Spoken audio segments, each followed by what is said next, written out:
18 horas. Notícias de Manaus, Amazonas, Brasil e do mundo. Agora na Mix. Legal, 6 horas, 1 minuto em Manaus. Boa noite pra você na sintonia certa, no melhor Mix do Brasil, dando sequência na melhor programação de Manaus. Começando agora pra você mais uma edição do programa 18 horas. Eu e a Artemisa Gadelha. Tudo certinho, Carlão? Oi, você, linda. Uma ótima noite. Olha, você pode acompanhar o programa 18 horas ao vivo pelo Instagram. E assim que termina o programa, você pode acompanhar também pelo YouTube. Você está no melhor mix do Brasil. Mix.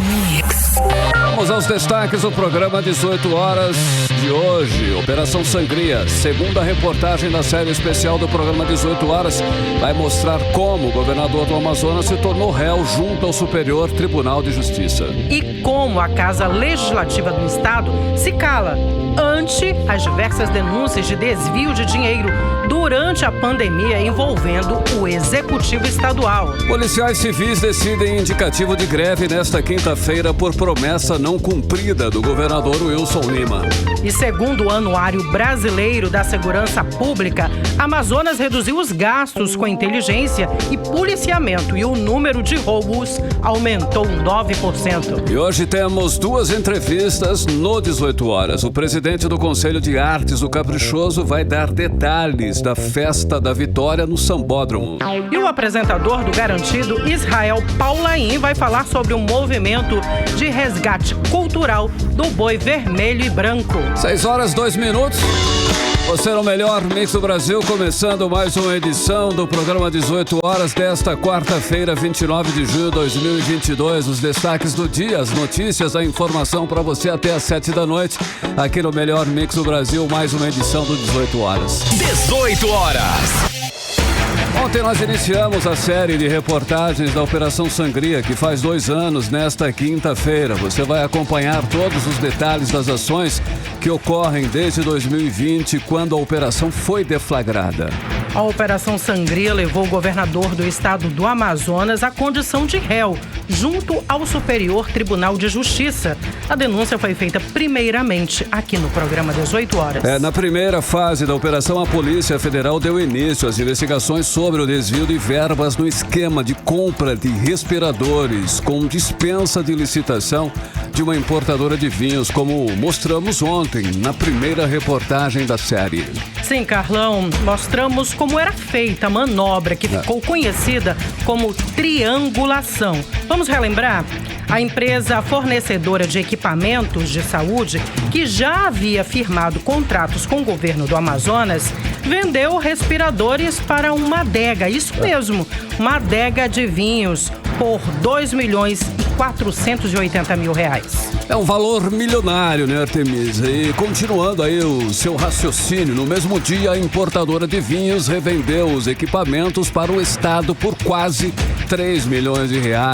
Mais precisamente R$2.976.000 foi a quantia. Aí, quando a adega recebeu os valores milionários na conta dela, ela repassou integralmente à organização de saúde. Exatamente, Carlão. A investigação, inclusive, encontrou registros que comprovam a ligação entre pessoas próximas ao governador, servidores públicos e ainda empresários envolvidos nesse desvio do dinheiro público durante a pandemia da Covid-19. Olha, relembrando ainda, Artemisa, que na primeira fase o Wilson Lima foi alvo de mandado de busca e apreensão por suspeita de envolvimento no esquema de compra de respiradores com dispensa de licitação, inclusive, da importadora de vinhos na casa dele, na sede do governo do estado. 8 pessoas foram presas na primeira fase. Em seguida, mais 5 pessoas foram presas, entre elas Rodrigo Tobias, ex-secretário de Saúde do Estado, que teria autorizado a compra dos ventiladores pulmonares. Hoje, todos respondem em liberdade e esperam o processo, para serem julgados. E só para lembrar ainda, a Polícia Federal chegou a pedir a prisão do governador. governador Wilson Lima, mas o ministro Francisco Falcão, do Superior Tribunal de Justiça, disse que não se justificava na época. Olha, e hoje, na segunda reportagem da série, nós vamos mostrar como a Casa Legislativa do Estado se cala ante as diversas denúncias de desvio de dinheiro da pandemia, envolvendo diretamente o Executivo Estadual. Apenas a voz de deputados que fazem oposição ao Wilson ecoa em meio à conivência de quem deveria fiscalizar as denúncias. Vamos acompanhar a segunda reportagem especial da série Operação Sangria, com a repórter Odinaia Araújo. Quando a Operação Sangria foi deflagrada pela Polícia Federal no dia 30 de junho de 2020, o líder da oposição na Assembleia Legislativa do Amazonas, deputado estadual Wilker Barreto, ocupou a tribuna da Casa Legislativa para cobrar o posicionamento dos parlamentares quanto às denúncias de desvio de dinheiro da saúde por parte do governo do estado. É que naquele dia, praticamente todos os deputados da casa se calaram e fingiram que a Operação Sangria da Polícia Federal não existiu. O Wilker Barreto chegou a ironizar, dizendo que esperava que naquele dia um amplo debate fosse ocorrer, tamanha a importância da operação da Polícia Federal, que tinha como foco principal o combate à corrupção no governo Wilson Lima. Tem algum artigo, procurador, no regimento interno desta casa que proíbe deputado de falar de combate à corrupção?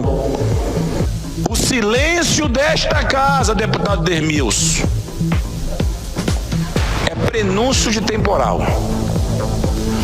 O relatório feito pela Procuradoria-Geral da República, quando tipificou que uma verdadeira organização criminosa se apropriava da coisa pública, essa casa se calou.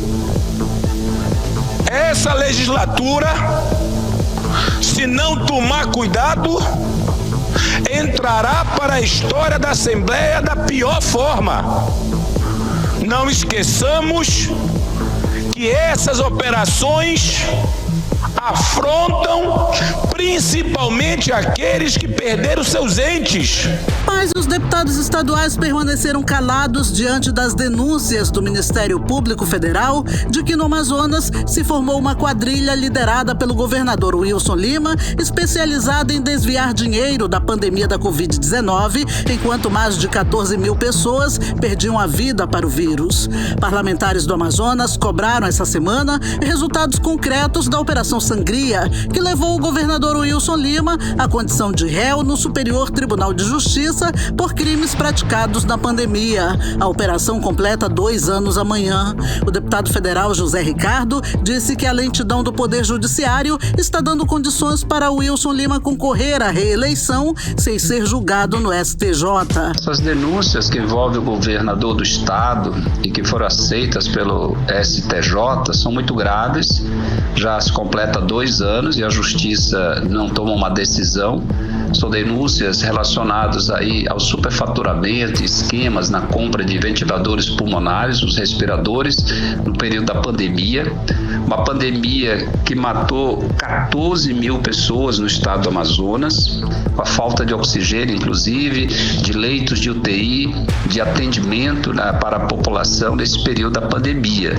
O certo é que o judiciário é muito lento e, com isso, mais uma eleição está chegando e isso facilita a vida de quem realmente não teve a competência, não teve a honestidade em administrar o Estado. Para o deputado estadual Dermilson Chagas, a compra superfaturada de ventiladores pulmonares em uma loja de vinhos virou uma mancha na história do Amazonas. É uma nódoa na história do Amazonas, uma dor muito grande na vida das pessoas que tiveram vidas ceifadas pela ambição, pela ganância de um grupo político que quer se permanecer no cargo, à custa de uma corrupção, à custa da vida de pessoas, de homens e mulheres amazonenses. Eu espero que esse processo termine dando justiça às famílias, trazendo paz, tranquilidade, fazendo o STJ a tão sonhada justiça para tantos.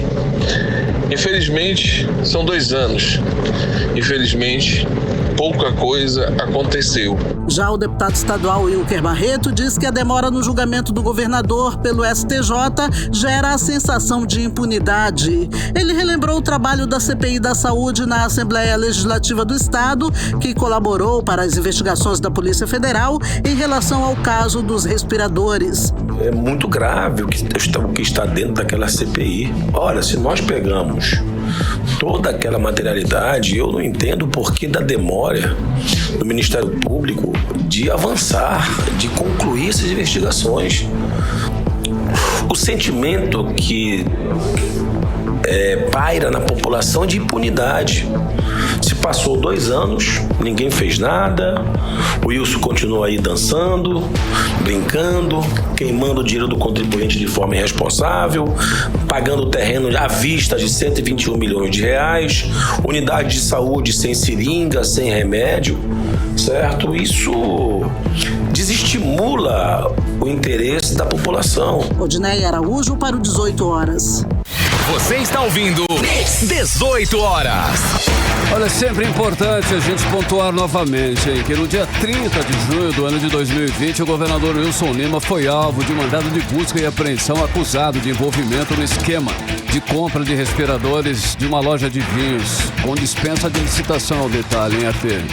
Pois é, Carlão. Em setembro do ano passado, a Corte Especial do Superior Tribunal de Justiça, em decisão unânime, recebeu a denúncia, tornando o governador réu, acusado pelo Ministério Público Federal de liderar uma organização criminosa para desviar dinheiro da pandemia e embaraçar as investigações. E ainda segundo o Ministério Público Federal, os crimes ocorreram na compra de 28 respiradores. O superfaturamento deles, segundo o Ministério Público Federal, teria causado um prejuízo de mais de 3 milhões de reais aos cofres públicos.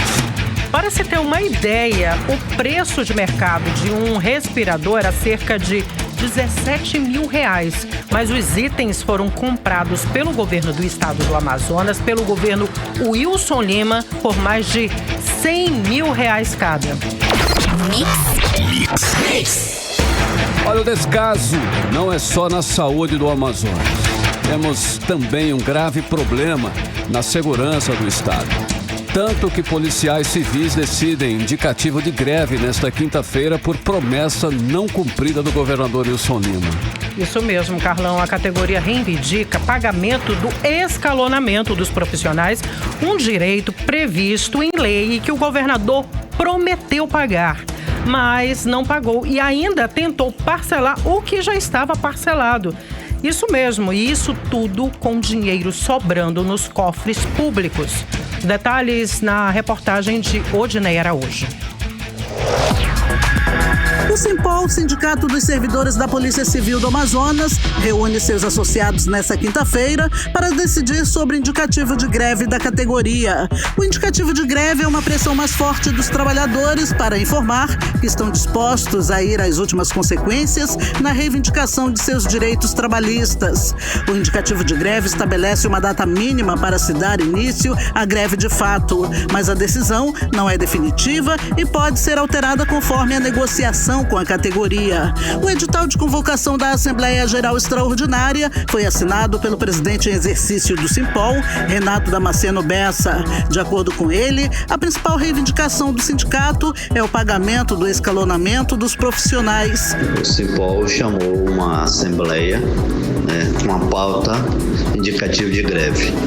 Nós que temos tentado de todas as formas, junto ao governador que nos atenda, que resolva o nosso problema, Afinal de contas, apenas os investigadores e escrivães ainda não foram atendidos seus pleitos e neste dia nós estaremos em debate para ver as ações que iremos tomar e principalmente o indicativo de greve. Se for aprovado pela maioria da classe, estaremos então nos preparando aí para o último recurso do trabalhador brasileiro, que é a greve. A Assembleia, que vai definir sobre o indicativo de greve dos policiais civis do Amazonas, está marcada para as 7h dessa quinta-feira. Apesar de o governo de Wilson Lima registrar as maiores arrecadações da história do Amazonas, incluindo o caixa que fez com o congelamento do salário dos servidores públicos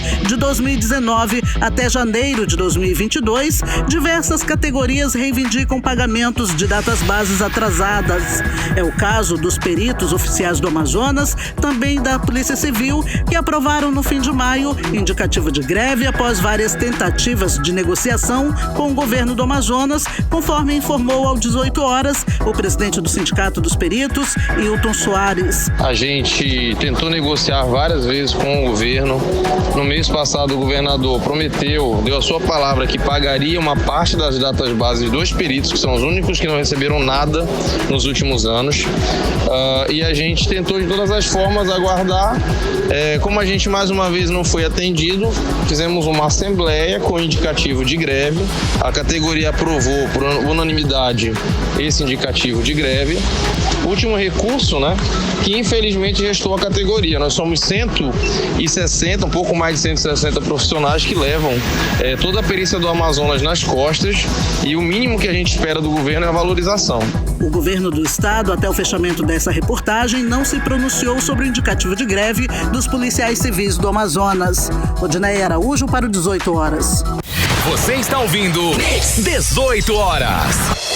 Olha, seguimos falando de segurança, ou melhor, na falta dela no estado do Amazonas. Como já mostramos aqui no 18 horas, Manaus teve um aumento significativo, em quase 49% no número de mortes violentas entre 2021 e 2020. Dados do Anuário Brasileiro de Segurança Pública.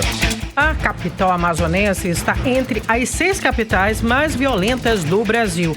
Em todo o Amazonas, o aumento no número de crimes violentos chegou a 54%. Isso vem sendo considerado um reflexo, pelos especialistas em segurança pública referente à gestão do governo Wilson Lima, que reduziu pela metade aí os gastos com segurança, E com a informação de inteligência, aumentou em 4,3 vezes os gastos com comunicação social no orçamento da segurança pública. Tudo isso com contratos milionários. Artemisa, no Amazonas, a participação das despesas realizadas com a segurança pública no total pelo estado chegou a ser de 11,1% em 2019. Caiu para 10,5% em 2020 e para 9,5% em 2021. Mais os detalhes nós vamos conferir agora com o repórter Rodrigo Soares. A gestão do governador do Amazonas, Wilson Lima, aumentou 2,2% as despesas na função segurança pública entre os anos de 2020 e 2021. Mas reduziu os gastos nas subfunções orçamentárias de inteligência, 61,6%, e em policiamento, 3,7%, segundo os números divulgados pelo Anuário Brasileiro de Segurança Pública. Os números apontam que, nos últimos 2 anos, o governo do Amazonas reduziu de 15,225 milhões para 14,660 milhões de reais as despesas com policiamento, de 265.414 reais para 102 mil as despesas com inteligência. Entre 2020 e 2021, a receita do Amazonas cresceu 12%, passando de 22,76 bilhões de reais, de acordo com o portal da Transparência do Estado. Em meio à falta de investimentos, o Anuário de Segurança Pública mostra que o número total de roubos no Amazonas cresceu 9%, chegando a 39.043 casos em 2021. O número de homicídios de mulheres subiu de 68 para 110, sendo que o número de feminicídios passou de 68 em 2020 para 23 em 2021. Os números do Anuário Brasileiro de Segurança Pública, divulgado nesta segunda-feira pelo Fórum Brasileiro de Segurança Pública, confirmam o Amazonas como o estado brasileiro com o maior crescimento na taxa de mortes violentas intencionais entre 2020 e 2021. No Amazonas, segundo o documento, os números desses crimes subiram de 1.121 em 2020 para 1.670 em 2021. A taxa por 100 mil habitantes subiu de 26,6 para 39,1. O ex-secretário de Segurança Pública do Amazonas, o coronel da Polícia Militar Amadeus Soares, destacou os impactos sobre a falta de investimentos na segurança. Ele acarreta uma série de transtornos ao sistema de segurança, como por exemplo, essa alta de indicadores aí, ela não é de graça, é uma série de fatores, inclusive esse é vinculado à redução dos investimentos, que são investimentos que tem que ser feito de forma planejada, de forma pensada, para que a gente continue avançando na prevenção e também na repressão ao crime organizado e ao crime comum, que são esses indicadores que hoje estão nos afetando. Então, na verdade, o governo ele não tem planejamento nem para isso e nem para nada. Pelo menos até agora não demonstrou isso claramente. E agora, para agravar a situação, está vindo por aí greve no sistema de segurança. Em nota, a Secretaria de Segurança Pública do Amazonas disse que tem intensificado as operações integradas com o uso de tecnologia, análise estatística e inteligência, com o objetivo de reduzir os homicídios, realizando grandes apreensões de drogas e armas de fogo, prendendo autores de crimes contra a vida e de patrimônio. Rodrigo Soares para o 18 Horas. Você está ouvindo 18 Horas. Entrevista do dia. E na entrevista do dia nós vamos conversar com o presidente do Conselho de Artes do Boi Caprichoso, Eric Nakanomi, que vai trazer aí o balanço pra gente dos 3 dias do Festival Folclórico de Parintins. E traz os detalhes também da Festa da Vitória do Boi Caprichoso. Seja bem-vindo ao programa 18 Horas, Eric. Boa noite. Boa noite, Artemisa. Boa noite, Carlão. Boa. Pra toda a galera do Boi Caprichoso. Uma alegria poder falar aqui de Parintins nesse momento assim, de muita felicidade. É um momento assim, de graça na nossa vida, né? Então, assim, estamos muito felizes. Organização, recursos investidos, como nós vimos na arena, além de outros itens, foram pontos determinantes para a vitória do Caprichoso? Sim, o Boi Caprichoso, ele entendeu, né? Nós entendemos que esse festival seria um festival muito importante. Era o festival mais esperado. Nós esperamos 2019 para recuperar esse título. Começamos a construção em 2019, não tivemos o festival em 2020 por conta da pandemia. Perdemos muita gente, Artemisa, perdemos 68 pessoas de dentro do Boi, além de torcedores, além de muita gente que nós tivemos. Perdemos, em 2021 fizemos live.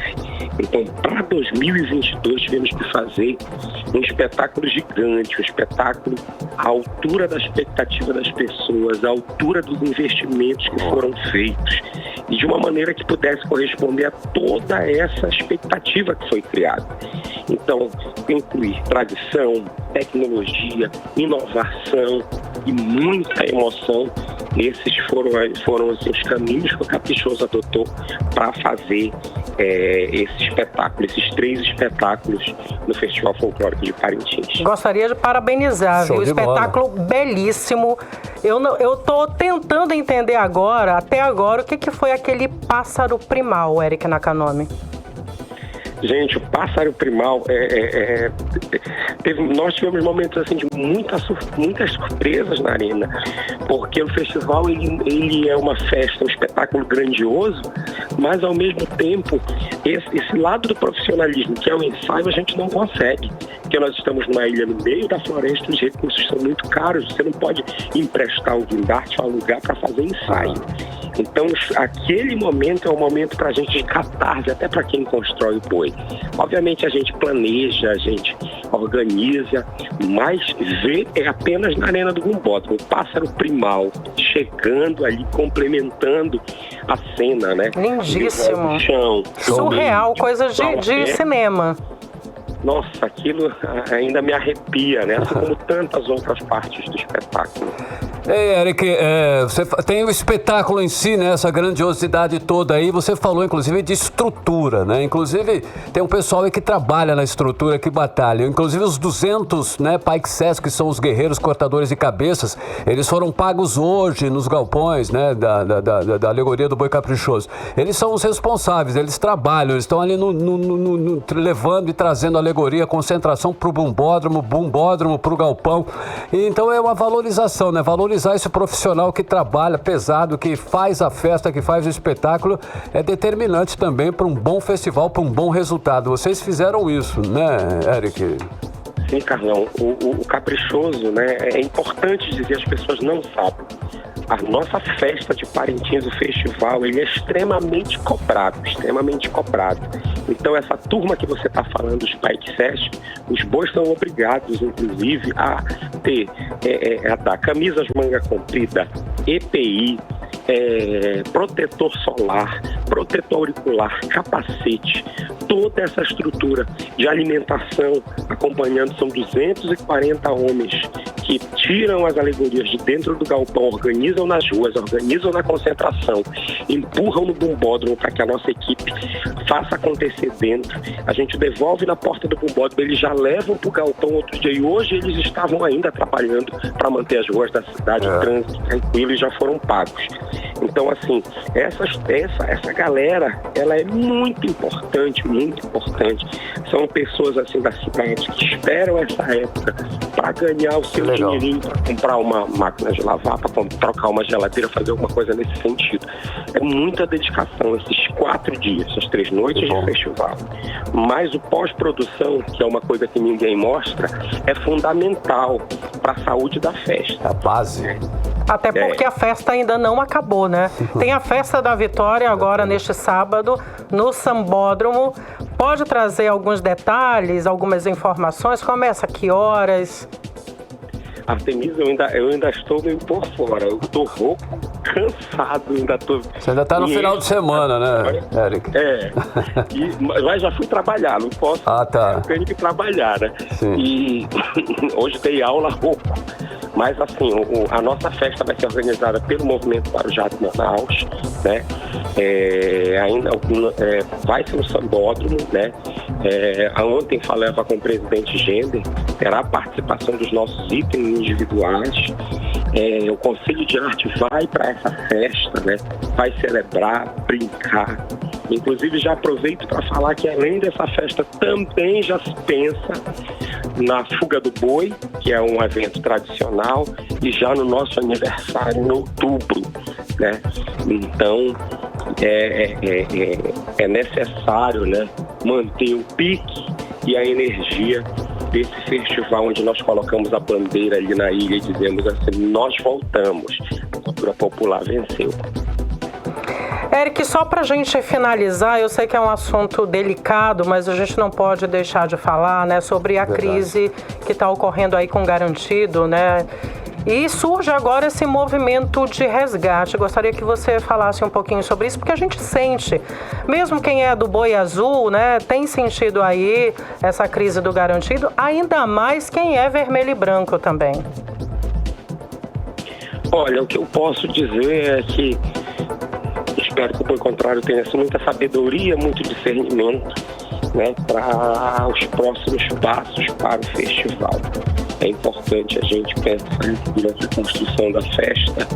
Eu acredito que foram violadas algumas questões éticas dentro do próprio festival, né, questões que nos ferem enquanto parintinenses. Acho que as coisas devem se manter na rivalidade da arena, da festa. E, infelizmente, quando você planta arroz, você colhe arroz. Se você planta feijão, você colhe feijão. Então, que Deus dê sabedoria e discernimento, pelo contrário, para que encontre o melhor caminho. Eu, particularmente, não me envolvo, não gosto de ter opiniões. Eu sou apaixonado pelo meu boi caprichoso, então prefiro que fique. E ele tá firme e forte, não é isso? Firme e forte. Beleza. Eric Nakanomi, muito obrigada pelas informações, pela entrevista. Gostaria das suas considerações finais, chamando a população azul e branca para a Festa da Vitória neste sábado no Sambódromo.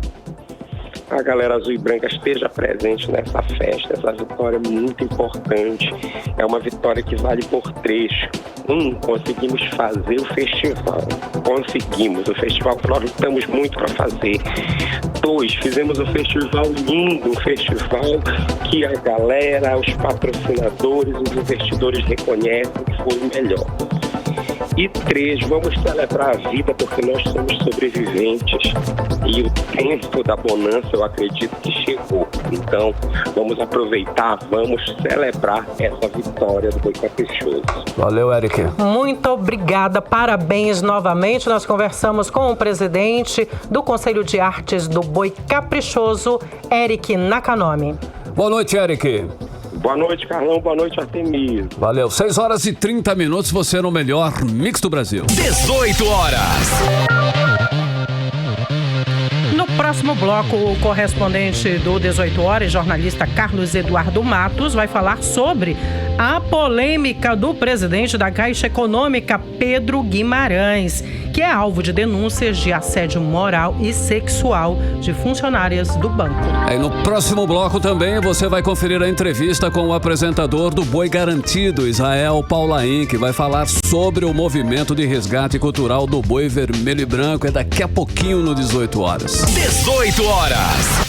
Agora são 6h31 em Manaus. Nós vamos conferir agora a previsão do tempo, hein? Tempo e temperatura para esta noite de quarta-feira e também aí a madrugada já de quinta-feira. Vamos conferir então tempo e temperatura com ela, Artemisa Gadelha, aqui em 100,7 no melhor mix do Brasil.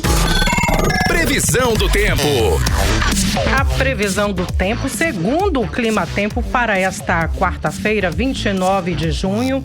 Hoje, essa noite será parecida com a noite de ontem, viu? Com muitas nuvens, pancadas de chuva na noite, durante a noite e durante a madrugada. Mínima de 24 graus e máxima de 33 graus. Mix. Agora nós vamos voltar a falar de saúde. O deputado estadual Wilker Barreto denunciou em sessão ordinária na Assembleia Legislativa a ausência de medicamentos e materiais essenciais como agulha no SPA, Serviço de Pronto Atendimento do Alvorada, Artemisa Gadelha. A informação é resultado de uma denúncia recebida pelo parlamentar em que a fonte foi preservada e põe em xeque o primeiro relatório quadrimestral da saúde 2022, apresentado no último dia 20 de junho, em que o governo do Amazonas afirma que a rede pública está abastecida. Vamos acompanhar todos os detalhes agora dessa denúncia na reportagem de Nathalie Moraes. Para o deputado estadual Wilker Barreto, o relatório quadrimestral da saúde é uma farsa. Na tribuna da Assembleia Legislativa, Wilker expôs o relato de uma pessoa que procurou o SPA da Alvorada na última segunda-feira para buscar atendimento à mãe. O denunciante afirmou que não tinha agulha nem medicação e só um médico atendendo a população. Para o deputado, a denúncia desmente as informações descritas no relatório detalhado do primeiro quadrimestre deste ano, que a Secretaria de Estado de Saúde ultrapassou somente nos meses de janeiro e fevereiro a meta de 75% de abastecimento na Central de Medicamentos do Amazonas, com medicamentos e produtos para a saúde de uso hospitalar e ambulatorial atingindo 76,91%. Eu recebi no meu WhatsApp, vou falar aqui como está na mensagem do WhatsApp. Cara, minha mãe tá lá dentro, parece que sim. Mais cedo o pessoal tava comprando agulha na farmácia da frente. E tem gente chegando e desistindo do atendimento. Aí o cara, aonde? No SPA do Alvorada. Aí eu recebo de uma outra pessoa denunciando, também tá aqui. Eu tô presenciando uma situação absurda no SPA do Alvorada. Não tem agulha e nem medicação. Como é que eu posso me calar? Como é que eu posso concordar? Vendo o dinheiro do povo indo para o ralo, gastanças desnecessárias, pagamentos suspeitos e unidades de saúde não tendo o mínimo nem seringa. Recentemente, mostramos aqui mesmo no 18 Horas uma denúncia sobre a falta de dipirona, Buscopan e pantoprazol no Hospital e Pronto-Socorro João Lúcio.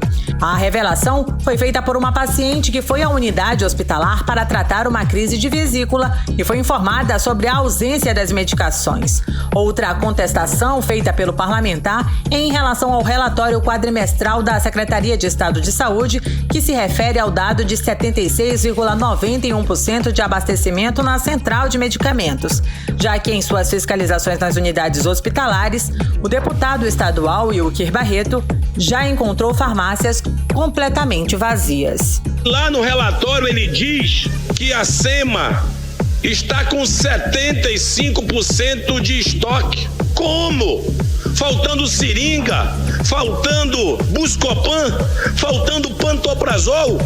Que farsa é essa? Semana passada, na semana que se pagou 121 milhões de reais à vista em um terreno, eu tenho um áudio, trouxe para esta casa, de uma mulher, de uma mãe, num desabafo dizendo que não tinha Buscopan, dipirona e pantoprazol no João Lúcio. E esta casa tem a obrigação de ser fiscal do povo, não aliado do governo. O parlamentar voltou a cobrar a convocação do secretário estadual de Saúde, Anuar Samad, à Casa Legislativa, para cobrar explicações das problemáticas da rede pública de saúde no Amazonas. Nathalie Moraes para o 18 Horas. Você está ouvindo 18 Horas. Agora nós vamos direto para Brasília falar com o correspondente do programa 18 Horas, com o jornalista Carlos Eduardo Matos. Muito boa noite. Como é que está o clima aí em Brasília, Carlos Eduardo? Pelo jeito, quente. Boa noite. Boa noite, Artemisa. Boa noite, Carlão. Boa noite a todos os ouvintes do programa 18 Horas. Boa. A crise só aumenta, né, Artemisa? Assim que surgiram as primeiras denúncias de assédio sexual contra o presidente da Caixa, Pedro Guimarães, que é o assunto do dia de hoje, o governo logo tratou de afastá-lo do cargo e manter o silêncio. E para evitar que o caso respingue na campanha do presidente Bolsonaro, que está bem mal junto ao público feminino, e também evitar que respingue na imagem da Caixa Econômica, Pedro Guimarães foi orientado a entregar a carta de demissão até o fim da noite de hoje. E a carta foi divulgada há poucos minutos, viu, Artemisa? E ela começa assim, abre aspas: a partir de uma avalanche de notícias e informações equivocadas, minha esposa, meus 2 filhos, meu casamento de 18 anos e eu fomos atingidos por diversas acusações feitas antes que se possa contrapor um mínimo de argumentos de defesa. É uma situação cruel, injusta, desigual e que será corrigida na hora certa com a força da verdade. Fecha aspas. Esse é o texto escrito por Pedro Guimarães. No lugar dele, Artemisa assume a secretária de Competitividade do Ministério da Economia, Daniele Marques, que faz parte do núcleo de confiança do ministro Paulo Guedes. Ela é virada no giraia, viu, Artemisa? Competente, carismática, mas vai ter aí a difícil missão de amenizar a ira dos funcionários da Caixa, que estão muito bravos com a diretoria do banco, principalmente com a corregedoria, que vinha acobertando os crimes de assédio cometidos por Pedro Guimarães desde quando ele assumiu a presidência da Caixa em 2019. Em vez de investigar, a cúpula da Caixa calava a boca das vítimas com promoções, reajustes salariais e bonificações. Até o momento, Artemisa, 12 mulheres disseram ao Ministério Público Federal que foram vítimas de Pedro Guimarães, que usava o poder de presidente para se aproximar das mulheres e agarrá-las à força. Elas também relatam assédio moral, como xingamentos, ameaças, intimidações, Tudo isso sempre com aquele viés sexual. O caso foi revelado pelo site Metrópole, servindo aí de rastilho de pólvora para mais uma crise dentro do governo. Logo agora, Artemisa, que os estrategistas de campanha estão lutando para tentar diminuir a rejeição do público feminino ao governo de Jair Bolsonaro. Vamos acompanhar os desdobramentos de mais essa crise, principalmente torcer para que Pedro Guimarães responda criminalmente por esses casos de assédio, porque certamente vão aparecer muito mais. Mudando de assunto, Artemisa, a gente volta a falar sobre a CPI do MEC. A expectativa agora é de que o presidente do Senado, Rodrigo Pacheco, autorize a instalação da CPI para investigar o suposto balcão de negócios no Ministério da Educação, com o apoio do ex-ministro da Educação, Milton Ribeiro, que foi preso pela Polícia Federal, e também do presidente Jair Bolsonaro. O líder da oposição no Senado, Randolfo Rodrigues, esteve reunido hoje com Rodrigo Pacheco e se comprometeu a analisar o pedido até terça-feira que vem, dia 5 de julho. Portanto, Artemisa, esse foi o prazo negociado. A expectativa da oposição é de que a CPI do MEC saia sim do papel. Por essa razão, os partidos já estão se mobilizando, escolhendo os senadores que vão fazer parte da comissão parlamentar de inquérito. E é claro, o governo, que está mega preocupado com essa situação, também prepara sua tropa de choque, que vai tentar desqualificar a CPI, a exemplo do que foi feito ao longo da CPI da Covid-19 no ano passado. Então a polêmica prossegue até semana que vem, com o presidente do Senado, Rodrigo Pacheco, bastante inclinado a permitir a abertura da CPI. Artemisa e Carlão. Ok, Cadu, olha só, o Senado Federal começou a discutir a PEC que prevê o aumento do Auxílio Brasil de R$400 para R$600. Detalhe, será que essa proposta ela vai ser aprovada, né? Isso é importante, né? Carlão, tudo indica que sim, porque existe um pré-acordo entre os partidos praticamente costurado para aprovar essa matéria. Alguns parlamentares torcem o nariz para essa PEC porque ela tem um viés eleitoral, mas o termômetro político indica uma possível vitória do governo. Se não for hoje, vai ser amanhã. Nesse momento, o Senado está discutindo essa PEC, né, a chamada, que não é mais PEC dos combustíveis, Carlão, é importante ressaltar, mudou de nome, agora vai ser PEC das bondades, porque não está mais em discussão a tributação do ICMS sobre os combustíveis, mas sim um pacotão de benefícios sociais, entre eles o aumento do Auxílio Brasil para R$600, o pagamento do voucher caminhoneiro no valor de R$1.000 para 800 mil profissionais e a ampliação do Vale Gás de R$50 para R$120. Tudo isso valendo até o fim desse ano. São 3 medidas econômicas consideradas emergenciais para conter os efeitos da inflação sobre os trabalhadores mais pobres.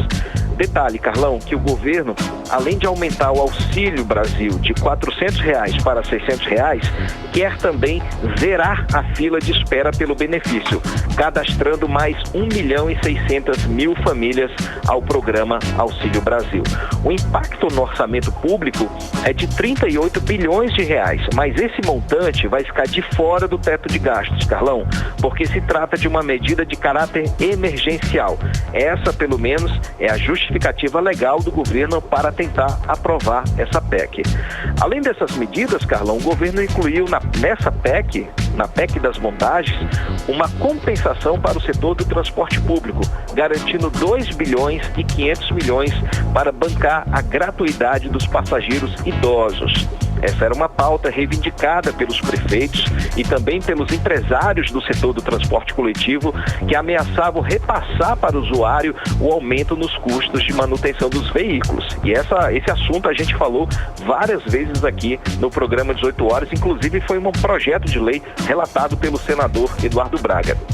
Entre os senadores, Carlão, o clima é de que a PEC seja aprovada sem muitos problemas e encaminhada para a Câmara dos Deputados. Mas colocar essa proposta como emergencial até o final do ano gerou muitos questionamentos e dúvidas entre os parlamentares da oposição e os de centro. Mesmo assim, entendem que há um risco que o governo assume e que pode ser questionado judicialmente depois. Ou seja, pode até ganhar no Senado e na Câmara, mas é possível que essa PEC seja judicializada. Carlão e Artemisa. Cadu, antes de entrarmos no assunto eleições, eu como mulher não poderia deixar de falar do assunto ainda Pedro Guimarães. Ainda vivemos, né, essas situações nos dias de hoje, 12 mulheres que denunciam aí, né, o ex-presidente, enfim. E foi estratégico, né, essa questão da escolha da Daniela Marques. Nesse momento, né, um homem que é denunciado, né, por abuso ali, tem a denúncia de 12 mulheres e colocam exatamente uma mulher assumindo o lugar dele. Só queria colocar esse parêntese aí. Então agora vamos falar de eleições. Cadu, o presidente Bolsonaro está correndo contra o tempo, né, fazendo inaugurações, entrega de obras pelo país. Faltando aí poucos dias para o fim do prazo previsto pela lei eleitoral. Conta pra gente, então, os bastidores aí dessa corrida do presidente Bolsonaro. Exatamente, Artemisa. O presidente Bolsonaro tem até o dia 2 de julho para inaugurar obras públicas conforme prevê a legislação eleitoral. Por isso, ele tem uma intensa agenda de viagens. Nessa semana, ele passou por Alagoas, junto com o presidente da Câmara, Arthur Lira. Amanhã, ele vai para Campo Grande, no Mato Grosso do Sul, inclusive acompanhado do general Braga Neto, que vai fazer a sua primeira viagem como pré-candidato a vice. A gente falou sobre esse assunto aqui no 18 horas, dissemos que o Bolsonaro iria anunciar essa semana, mas parece que ele não vai anunciar, vai seguir trabalhando. Então, o general Braga Neto vai embarcar aí no vai que vai, né? Na sexta-feira, ele retoma a agenda no Nordeste, na região Nordeste, onde ele está bastante fraco de votos, conforme as pesquisas as pesquisas eleitorais, né? E ele encerra as ações, ele vai concentrar no Nordeste as ações na Bahia, nas cidades de Feira de Santana, Maragogi e Salvador. No domingo, Bolsonaro segue para o Rio de Janeiro, onde ele vai resolver o palanque político da ex-mulher dele, a Rogéria Bolsonaro, que quer ser suplente de Romário no Senado. E quanto ao ex-presidente Lula, Artemisa, a equipe de campanha dele está trabalhando no mapeamento de obras paradas do atual governo, entre elas a recuperação da BR-319, que liga Manaus a Porto Velho.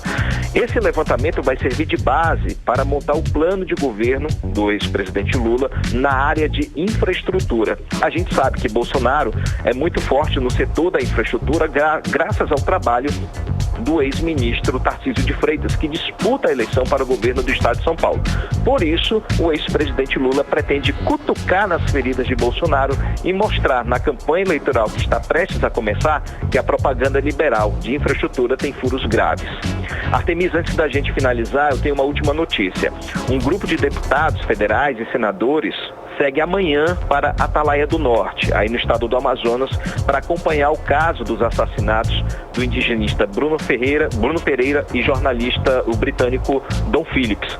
Os parlamentares fazem parte das comissões externas da Câmara e do Senado que foram criadas nesse mês para fiscalizar as investigações sobre os dois assassinatos, bem como o aumento da criminalidade na região e os atentados contra os povos indígenas. O grupo vai permanecer na região até sexta-feira, dia 1º de julho. Volto com vocês, Artemisa e Carlão. Valeu, Arthur. Muito obrigada, Carlos Eduardo. Até amanhã. Até amanhã. Tchau. Valeu, gente. Um abração. Tchau, tchau. 6h47, você no melhor mix do Brasil. Mix. E acabou de chegar pra gente as informações de que usuários de internet reclamam de dificuldades no sinal da Claro Net em vários bairros de Manaus. Segundo os usuários, os problemas na internet começaram por volta das 5 horas da tarde e até o momento o sinal não foi restabelecido. Recebemos reclamações de usuários das zonas Sul, Norte e Centro-Oeste da capital amazonense. Mix. Olha só, as ofertas de testes rápidos de Covid-19 foi ampliada em Manaus após um aumento de casos da doença em todo o estado. Mais de 24 unidades básicas de saúde estão funcionando como pontos de testagem.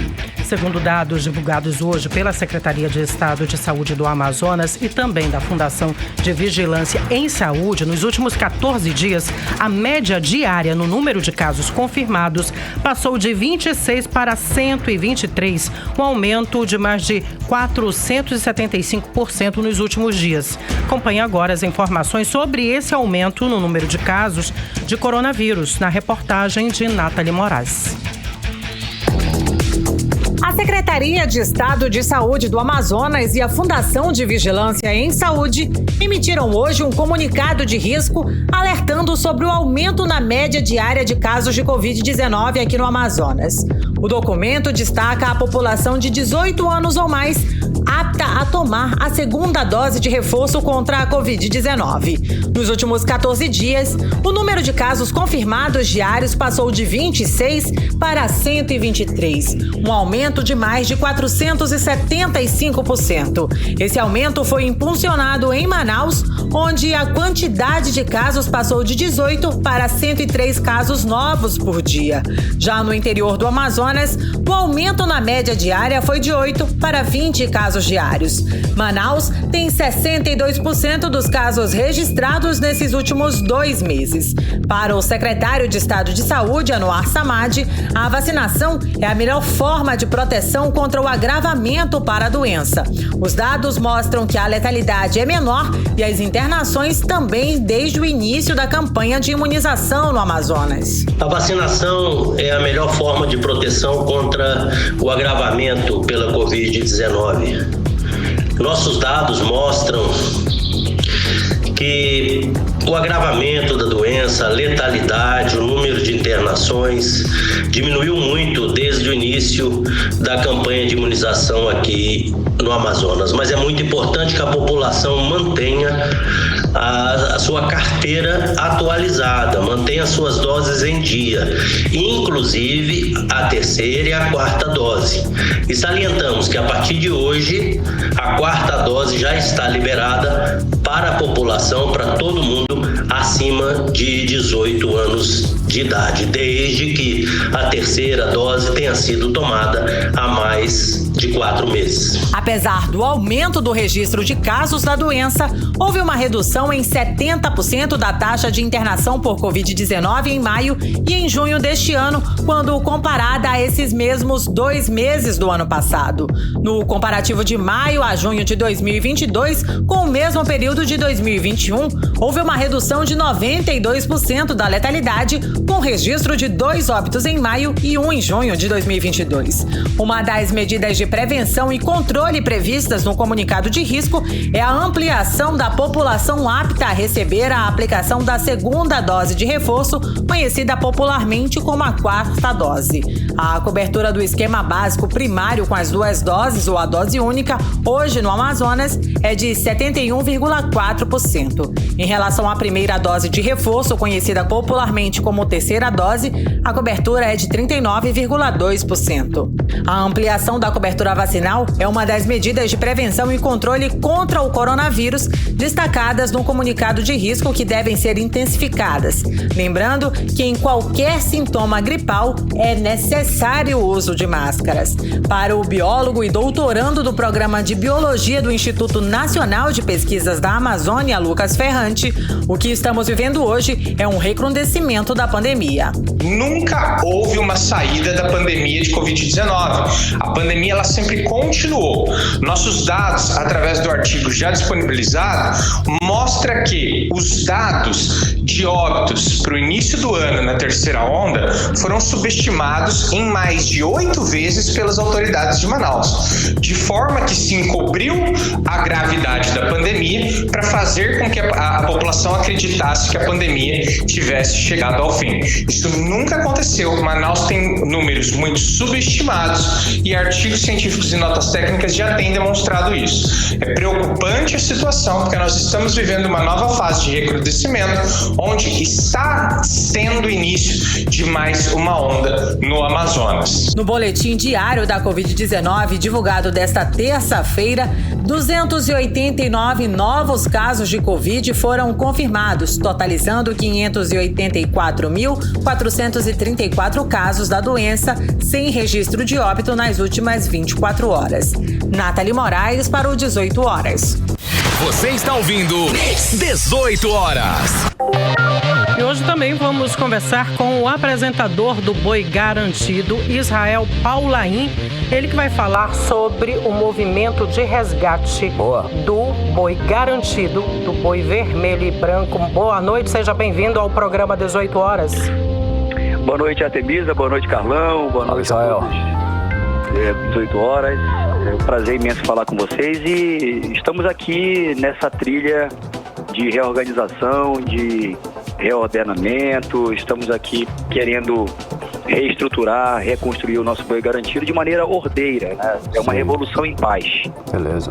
Israel, primeiro, mesmo com todas as dificuldades, nós gostaríamos aí de parabenizar pelo belíssimo festival, pela apresentação. Garantido sempre emociona, né, todo mundo na arena, pela sua apresentação, que foi muito elogiada, e pela parceria que você tem com o ex-levantador Sebastião Júnior. Bom, quando que começou realmente essa crise do garantido? Essa situação vem bem antes, né, do festival folclórico. Olha, Artemisa, eu acredito que essa questão ela foi gradativa, né? Na verdade, tivemos algumas questões assim um pouco truncadas, posso dizer assim, nos bastidores, algumas indefinições também, até mesmo na questão do bloco artístico, que é o bloco C, que foi inclusive o bloco que nós tivemos deficiência clara no festival e no resultado, né, que foi nesse bloco que foi decidido o festival, que é o bloco de alegorias. Então, assim, em resumo, nós tivemos um projeto apresentado do papel, mas na prática foi outro, né? Então isso acabou acontecendo também no decorrer do tempo, e aí chegou o festival, nós tivemos um discurso muito forte, fizemos um espetáculo realmente muito emocionante, que é a marca do Boi Garantido. Conseguimos grandes vitórias em itens que não tínhamos há algum tempo, como coreografia e tribos indígenas. Eu também consegui gabaritar mais uma vez com a galera. Sim. Então a gente teve resultados também positivos, né? E eu acredito que o estopim de tudo, né, diante de uma filosofia que foi mantida pelo presidente e pela DGE, que inclusive até foi destituída agora, que é a Direção Geral de Espetáculo, que comandou agora esse último espetáculo nosso do festival, foi a manutenção da ideia dos levantadores, né? Que são muito talentosos, eu sou fã de todos, tenho uma relação realmente muito mais próxima com o Sebastião, mas tenho uma admiração e respeito pelo Davi, pelo Edilson e pela Márcia, que também contribuíram, né, da sua maneira, e são talentosíssimos artistas, mas a forma que aconteceu tudo isso, né, criou um atrito também interno e também torcidas dentro do próprio boi, né? O Sabá, citando o Sabá e o Davi principalmente. Então isso acabou que levou isso para os últimos momentos, e o estopim foi o pedido do Sabá para sair do item levantador na passagem de som da última noite. Então aquilo, nós acompanhamos nos desestabilizou psicologicamente. Digo a você, Artemisa e Carlão, que foi a noite mais difícil para se apresentar o meu Boi Garantido na minha história. E eu completei 20 anos agora em 2022 desse festival. Carlão, tem uma pergunta para você, Israel. Peraí, Oi? Pode falar, conclui. Para concluir, respirei fundo, né, e conversei com o Sabá depois também no camarim. Ele também foi muito profissional e ao mesmo tempo muito apaixonado também pelo boi, de vamos respirar fundo, vamos se abraçar aqui, vamos apresentar o garantido, né, fazer a apresentação do boi, para a gente conseguir completar essa noite e contribuir com o nosso boi, independentemente das adversidades, do problema que aconteceu, que inclusive ele fez esse anúncio lá e que me pegou de surpresa também. E a situação do presidente, o Antônio Andrade, como é que tá?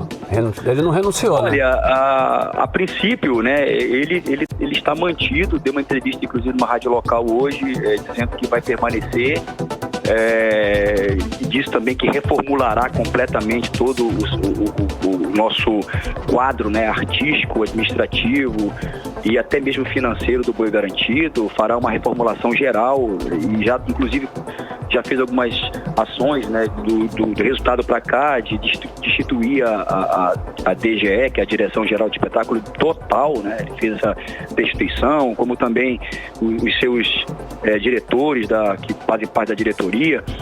Enfim, a situação, eu não vou mentir, acho que todo mundo está acompanhando, ela está muito grave, né? Eu estou muito preocupado porque eu nunca tinha visto isso antes. É a primeira vez, né, durante esses anos todos, 34 anos de festival de Parintins. Com essa intensidade toda, né? Apresentando, e aí eu nunca tinha visto uma crise tão extensa, tão avassaladora como está acontecendo do dia 26 para cá. Mas que bom que você teve a ideia desse resgate, né?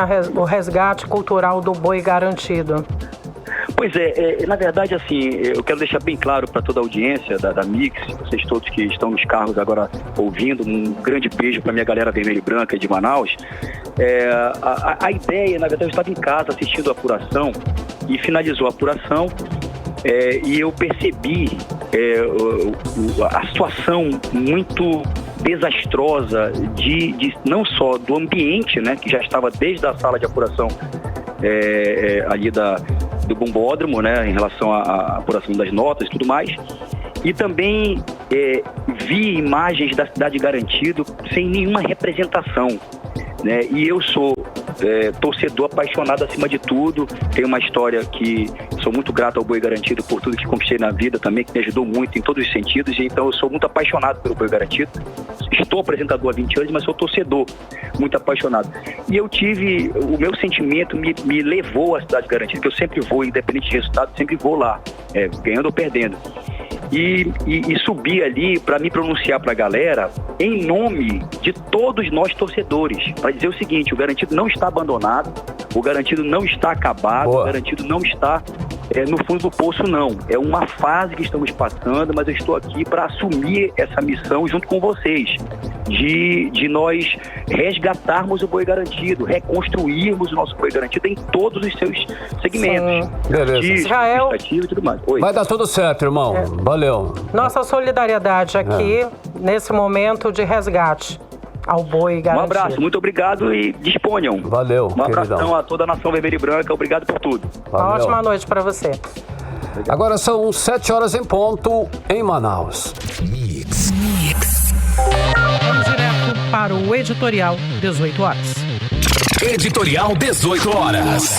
Amanhã, quinta-feira, completam-se 2 anos da Operação Sangria no Amazonas. São 730 dias. No dia 30 de junho de 2020, em plena pandemia, a Polícia Federal apurou um esquema de superfaturamento de respiradores pelo governo do Amazonas. Respiradores que sequer serviam para casos graves de Covid-19. Ao final, o Ministério Público denunciou o governador Wilson Lima e outros funcionários públicos e empresários. Wilson Lima virou réu, acusado de comandar o esquema. Hoje, parlamentares se manifestaram aqui sobre a lentidão do processo e a sensação de impunidade. Lembraram que o governador vai poder concorrer à reeleição mesmo na condição de réu. E no meio de tudo isso, permanece a busca por justiça pelos familiares dos que morreram de Covid no Amazonas por falta de assistência do poder público. 18 horas. 7-2, boa noite, Arte. Boa noite, Carlão. Obrigada pela audiência, você que ficou com a gente até agora. Até amanhã. Até amanhã. Tchau. Você ouviu 18 horas. As notícias do Brasil e do mundo. De volta amanhã.